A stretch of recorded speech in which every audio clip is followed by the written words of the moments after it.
something like that. And that's why it's a religion. That's why we look at the spiritual side of things, because it's evident, and it's evident to anybody who looks carefully enough, that you are more than just a physical body. Now, it's not a case of belief either. It's a case of, you see, I came into this subject and I thought it was all complete poppycock. I was interested in sorting out my marriage at the time that I got involved, and I did sort out my marriage. She's way gone. It's the best thing I ever did. But anyway, that's why I got interested in the subject. But all this talk of, it's religion and spirits and stuff like that was like rubbish. And it wasn't until I was doing some auditing and that happened to me, and at that point it became very, very real to me. And being a curious kind of guy and not wishing to take anything on face value, I started doing a bit of my own research and found places that I'd been that I kind of went, well, hell, yeah, okay, maybe there is something in this.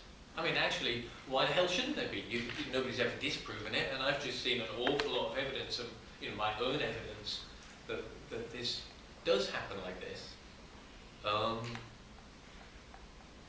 I don't know if I've answered anybody's question there, but yeah, I said it back to you. I've actually changed my question now. Who were you in your past lives?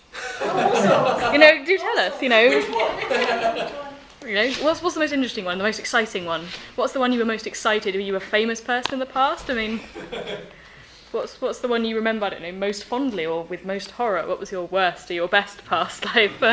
It's kind of personal. Oh. I mean, the first one, I'll tell you about the first one that I went into, which was, didn't make any sense to me. I was a man, I was not female, I was masculine. That shocked me. And I was in the desert and had been shot. That was my first real look at what I could see, for me, was a past life. Do you only remember the bad ones? Well, the nature of auditing is it looks at those traumas, upsets, past bad experiences. That is the nature of auditing, because that's what we want to lift the charge of. Do you ever get to remember the good ones? Yeah, you do actually. Yes, you do. Yeah. They're not as interesting. But they're not as interesting. It's More interesting. I'd much rather remember, a happy life with 5 kids and a happy husband than one where I got shot every 5 minutes and died alone.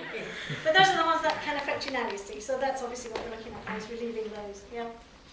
You mentioned that in one of these past lives you were a man. Yes. I just ask, is there a difference then between man and woman, or are they the same? If you've been, spiritually, no. Okay. Spiritually, no. Yeah. Which is, you could get into that. That's a whole subject that you've answered. Yeah. But no, spiritually. So the thing that makes a man and a woman is the body. just physical. Okay. That's right. Yeah.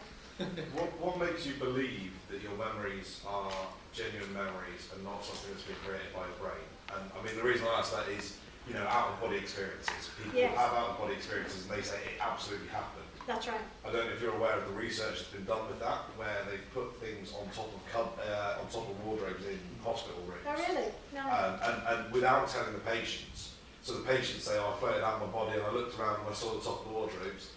The scientists then go, well, oh yeah, what did you say on the top of there? And they're like, oh well, it was just great.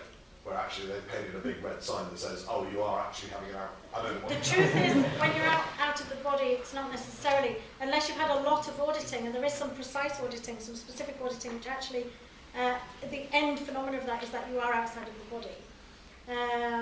But that's a little bit later on. But on what grounds do you say that your memories are memories and not fabrications? And I don't mean to It's what's real to you. It's what's real to you, and the fact it makes a change.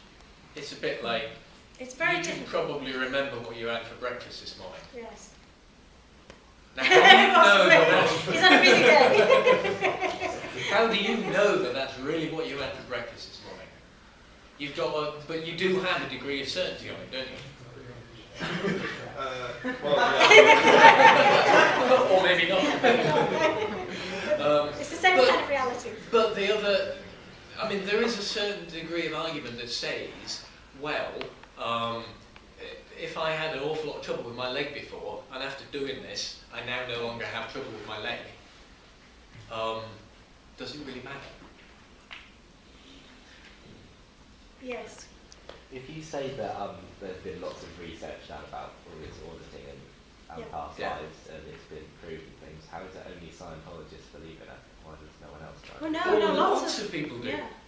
So why You is can Google it. why is Google it, it- man. Come on. There's thousands. And actually other religions, there are some other religions that believe it. I mean, in India, they're very spiritual over there. Yeah, And they, Buddhism. they drop their body, and it's kind of like, Hinduism. It's just, they know, that they know for themselves. Red Indianism, Yeah. whatever they call it. Their We're a bit, religion is based on it. we are materialised over here, and the Western culture's we're not quite as spiritually minded as some cultures.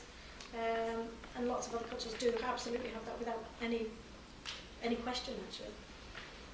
Have you ever had a deja vu feeling? Anybody had a deja vu feeling? You've seen somebody before, you've been there before, you know the place? When it goes lectures. That's right. I had a deja vu feeling when I came in, yeah, that's right. Yeah.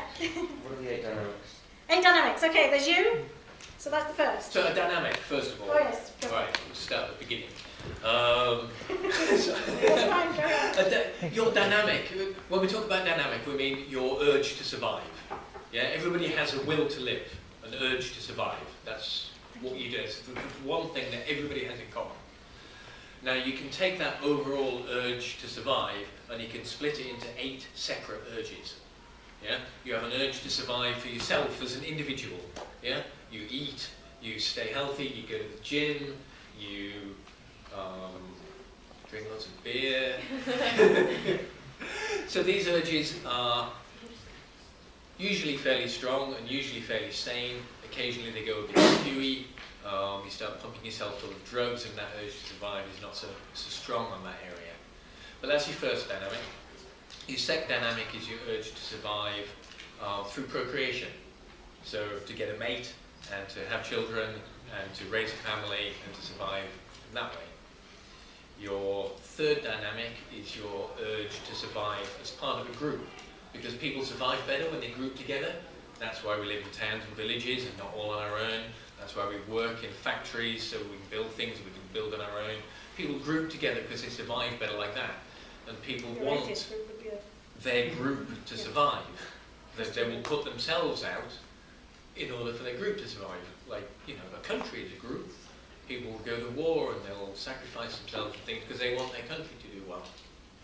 Mankind is your fourth dynamic. You want mankind as a whole to survive, which is why people on the other side of the world give money to tsunami victims that they've never met, never will meet, and makes no difference to them whether they live or die, because they're human and they want them to survive. Your fifth dynamic is your will for other life in general to survive. That's the thing that makes it, even though you hate spiders, you don't just stamp on them, you try and chuck them out the window, because you don't want to kill things unnecessarily, or whatever it is. You have respect for other life.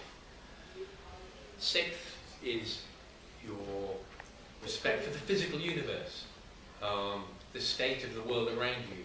You want that to continue existing in as good a state as possible.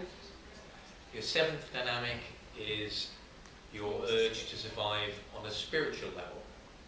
And in some people that is stronger than others, but it is pretty much a universal urge. Throughout ages and everywhere in the world, every culture has some sort of spiritual connotation to it.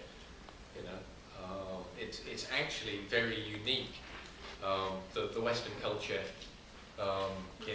basically the European culture and to some degree America has gone poo-poo to the spiritual side of things. It's very, very recent and it's quite localized actually.